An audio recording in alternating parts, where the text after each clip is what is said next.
Анкевич Ульяна, учащаяся 11 класса Молодечнинской средней школы номер 1 имени Янки Купалы. Отрывок из повести «Белые ночи» Федора Михайловича Достоевского. Была чудная ночь, такая ночь, которая разве только и может быть тогда, когда мы молоды, любезный читатель.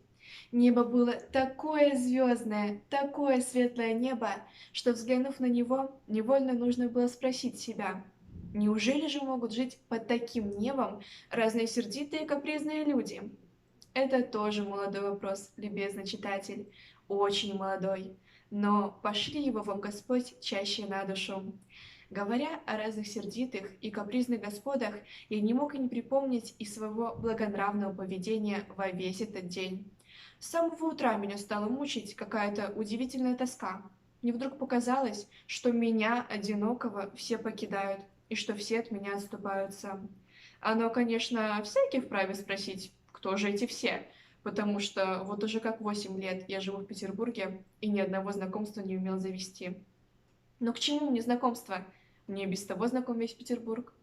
Вот почему мне показалось, что меня все покидают, когда весь Петербург поднялся и вдруг уехал на дачу.